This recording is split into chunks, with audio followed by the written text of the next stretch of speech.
Here with Rich Gosselin from the Steinbach Pistons. This is Coach's Corner here on AM 1250 Radio. And Rich, talking about, say, Wednesday's game last week, we lose it 9-3. We win 8-2. It was a phenomenal game on Friday. We did all the little things right, and then we go right back to a 9-2 loss. How does that happen? Well, you know what?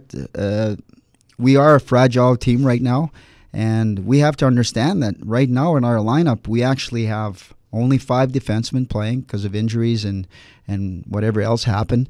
And out of these 5 defensemen, we have 2 that are veteran defensemen. We have Skurfield and Connor Sisson that are veteran defensemen, and they're getting lots of ice time. So right now we've got, young guys like Taylor and Franzik and Colton Roback that are 94 and 2 93s that are put in situation that they wouldn't be normally put in that much. For example, power play, PK. And on the forwards, we have guys that are coming back from injuries. We had Trent Jenick, who was out for 10 days with problems with his shoulder. He's just coming back, so he hadn't been skating for 10 days. So, he's working hard, and he's trying hard. And we only got 5 veteran forwards with Trent coming back from injury. And these guys, Cole, Trent, Brock, Ogs, and Farger, these guys are veteran players, and they're working hard every single shift. They're out there trying to build a team and trying to work hard, and they're doing everything they can to make this team successful. You look at our young guys. We've got Bosk and we've got Tolifair. 2 young players. They're actually playing pretty good. Can't ask much more of them. They're working hard.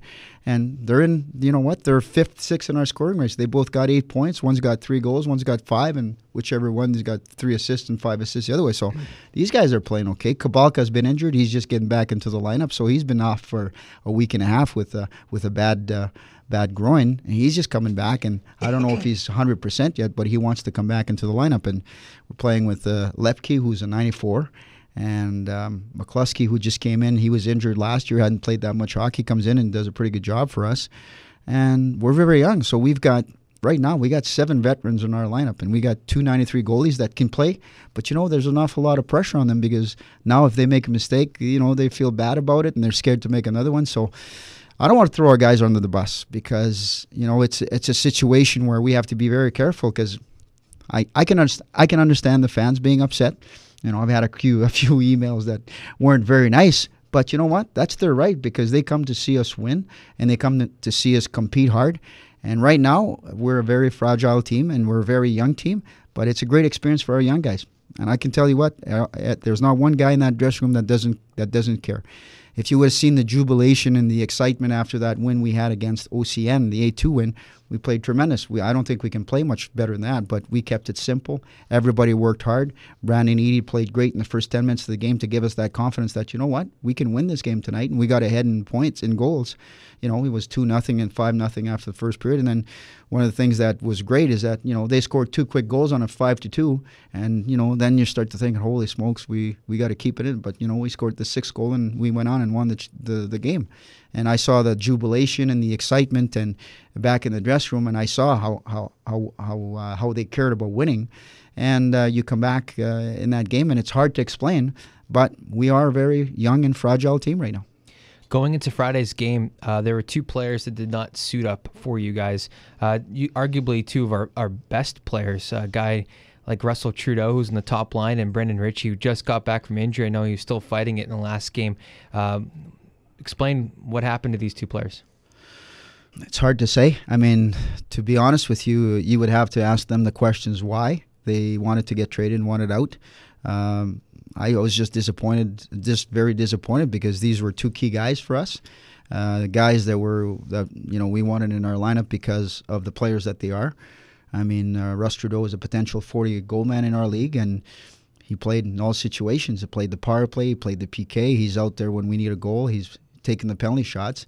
And Rich, he's obviously a good player, because Paul has him playing 25 to 30 minutes a game, so I'm pretty sure he was in the ice time. So to be frank with you, I don't know exactly why they wanted to move on, but they did. And for me to give that answer, I can't. You'd have to talk to them and find out the reason why.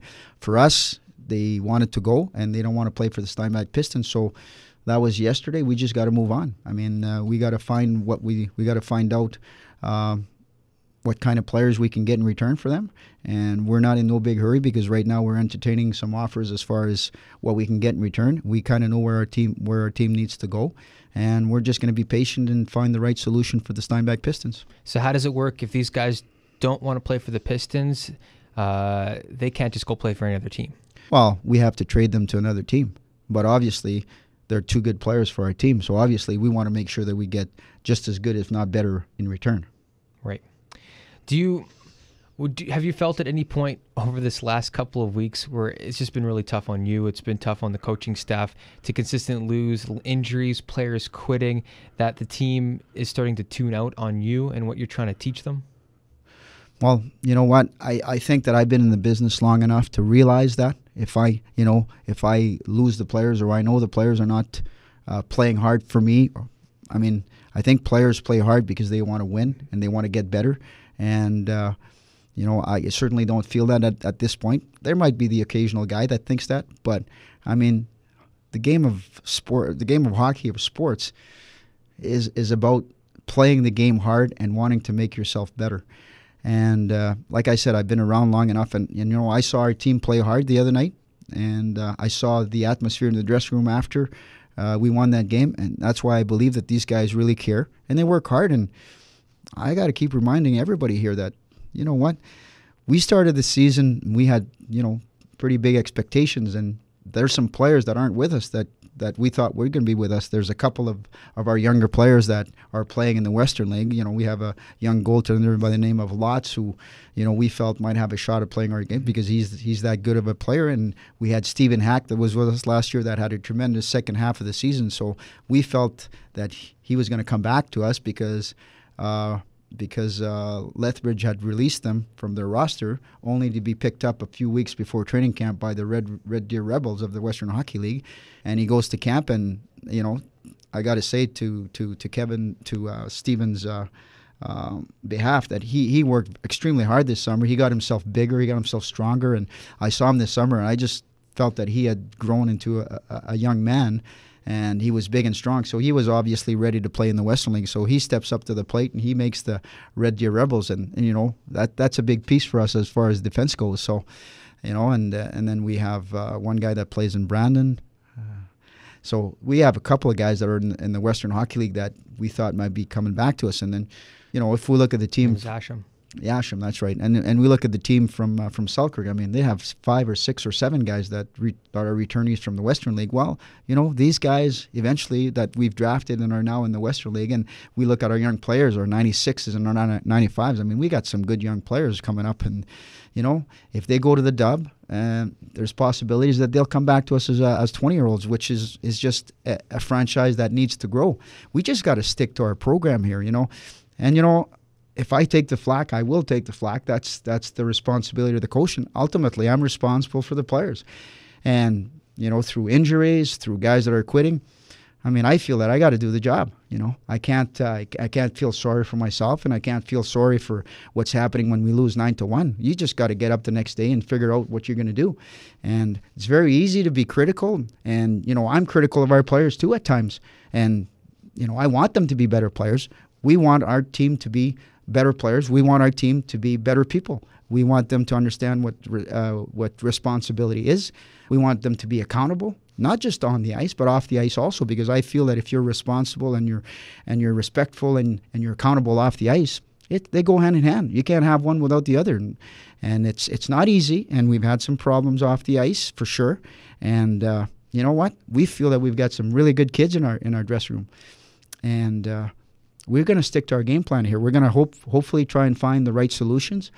They're not going to come overnight, but I still maintain that this franchise is going to be a great franchise, and we're going to have to be patient. That 8-2 win, you saw all your players kind of connect. They're all on the same page that night. Was that a bit of a light at the end of the tunnel for you and the coaching staff to know that, hey, this team has it, we just got to put it together? Well, you know what? Graham and Paul and myself, after the game, we sat in the office really, really proud of our players, because we felt that, we felt that was a breakthrough game for us just by the way they played from the goaltender right up to the youngest guy on our team. Everybody stuck to the game plan. We kept it very simple, and it didn't matter who scored the goals. Everybody stayed to the game plan, stuck to the game plan, kept it real simple, worked hard. For us, winning and losing is important, but not that important, because if we stick to the game plan and we improve every practice and every game, we're going to get to that point where we're going to play the same style of game. But, there's always things along the way that doesn't work out. Injuries, guys that made it to the Western League, guys that don't want to play here anymore. They're young players, and they need to learn not just about the game, but they need to learn about themselves.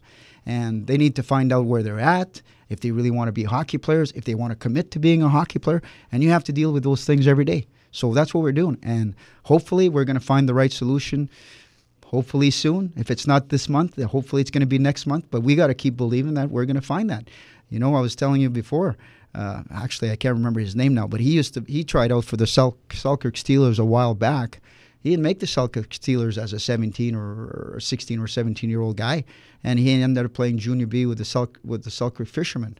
And you know where this guy's playing now? He's playing in the NHL with the Detroit Red Wings. Probably won 2 or 3 Stanley Cups. So it's about patience. I mean, you got to believe in those kids. I mean, we believe that these guys are going to be pretty good hockey players, and we're going to stick to them. Well, you guys, on a different note, you guys go out to the community. You guys go out into the schools, which is a huge highlight for the kids. You've been doing this throughout last year, I believe the year before that, and you got to head out to a school last week. You went out with Dan Tellifer to the French Immersion School in the Brokery. Tell us a little bit about how that went. Actually, I went to 2 schools. I went to the one in St. Pierre where we had where one of my friends is a teacher, and he wanted me to speak to his 14-year-old class. So I went there and did that, and it was. You know what? It was an eye-opener for me because, I talked to them the same thing that I talked to our players about responsibility and trying to make good decisions and trying to understand to be respectful and what it is to be accountable. And we had some good questions. And I remember asking one of the questions I asked to that class. I said, you know what? Responsibility is a big thing. How many of you guys put your alarm clock to get up in the morning? And there's not really any response. And I said, well, I know what the response is. You don't have your alarm clock because your parents are going to come in and wake you up at 5 after 8, and then they're going to come back at 15 after 8, and then you're going to wait till 25 after 8 because that's the limit of just the amount of time you have to get up, brush your teeth, put your pants on, and go to school. So I said, that's accountability and that's responsibility. And really, that's what we're trying to teach. So what was it like to go to Le Brokery with Dan Tellifer? Well, I got to say that I was really proud of Justin Ogert and Dan Tellifer with us. And Justin Ogert, his second language is French because he went to French Immersion School. He went up there and he did the whole spiel in French, which I said to him, I says, that's great. I says, I didn't realize you spoke French that well. And Dan Tellifer, he's just a great kid. He's just a great kid who works hard in school. He's a great hockey player. You know what? Sometimes he doesn't play. When we're in a situation where we do a lot of PK, for example, I'm trying to get him in. I want to get our young guys in all situations, spar, play PK. But sometimes he doesn't. Him and Dennis Boss don't get shift for maybe 4 or 5 shifts in a row where they have to sit on the bench. But I've never seen a bad look or a bad attitude from these guys because they want to be hockey players and they want to learn. And that's what I'm saying. We got some great young players. We got Kubalka, we got Bosk, we got Talifer, now we got Lepke. These guys are learning the game, and they're learning to be in a junior environment, and they're hearing me talk to the players about some of the things that we really need to do. And you know what? They're in there, and they're working hard, and they want to be here. Those are the guys that we have to look and be patient for. If you were to look over your lineup over this past week through all this turmoil, if you were to pick out 1 or 2 players, who has really stuck out to you? Well, I got to say our captain, Cole Brunet, because it's not an easy situation for him. He's the captain of our club. He's one of the better players in the league, and he knows the club is struggling, and we know that he knows that we need his leadership. I mean, he goes out and does whatever we ask of him. He back checks. He's not a hitter, but sometimes I ask our guys, we got to hit a little bit more. We got to finish our checks. And he's a goal scorer. He's a finesse player, and he's out there hitting guys, and he's back checking. And I mean, his leadership has been unbelievable for us. And the Jenik brothers, I mean, they've created some leadership here. I mean, Brock has come in this season, and he's been a tremendous leader for our team. And we've got, Yeah, all of our vets, really. Farger has come in and, I mean, he's really picked up his game in the last 3 weeks since we've had our injuries, and he's stepped up to the plate because he's a great hockey player. He's got unbelievable skills. He can skate, he can shoot, and he's one of our leading scorers, which I'm really happy for because, we talked to him last year about, you've got the skills to be a real good player in our league, and you know what? He sees that opportunity now, and he sees that he does have the skills to be a good hockey player, and he stepped up to the plate. So with all our vet players, I'm really happy what they're bringing in because we've got so many young players and they're working hard too. But we just got to find the right solution, and we got to bring some help in there. There's no doubt about that. And when you say bring help in, what is that like? Where do you guys go to look for help, and what kind of avenues do you guys take? Well, right now because of the situation with Trudeau and Richie, yeah, with Trudeau and Richie, we're in a situation where we can get some good players back here. I mean, we didn't want to trade them, but I mean, the situation is what it is. So we have two really good players. I think they're both top players in our league. I mean, Russ Trudeau is a top 3 forward, and Brendan Richin is a top defenseman, and we feel that we can get something back for them, and we're certainly going to entertain all the offers that we can, and we're going to try to make our team better through these guys. Well, all the best, Rich. Your next game's Wednesday at home against. Yes. Against the Saints. And puck drops at 7:30. Hope to see everyone at the TG Smith Center.